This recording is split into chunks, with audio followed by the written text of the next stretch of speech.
Welcome to Not Milk Never Milk. Subscribe if you're lactose intolerant. You start now, swap in fresh batteries and power cycle the TV. This rules out simple power or signal issues. Once done, identify whether your LG uses IR or a Magic Bluetooth remote. IR needs line of sight, while Magic requires pairing. Make sure the TV is on and sitting at normal brightness. Remote pairing won't proceed if the TV is asleep. Now test an IR blink with your phone camera or prepare to initiate Bluetooth pairing. This first step saves time and points us to the correct next action. You will now execute the core procedure.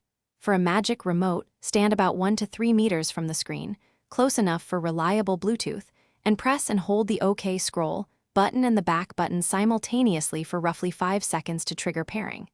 If nothing happens, perform a hard reset. Remove the batteries for 30 seconds, then reinsert and repeat the pairing attempt. For IR remotes, ensure unobstructed sight to the TV sensor and test buttons. Replace remote if multiple buttons fail to respond.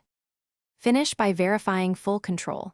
Navigate menus, change volume, and press home to confirm two-way communication. If pairing still fails, open TV, all settings, then General, then Remotes and Devices to initiate manual pairing. This forces discovery and often resolves hidden conflicts.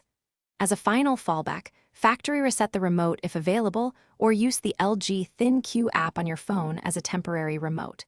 If problems persist, consider hardware faults. Inspect the remote for corrosion. Thanks for watching. If this was helpful, leave a like and consider subscribing. See you next time.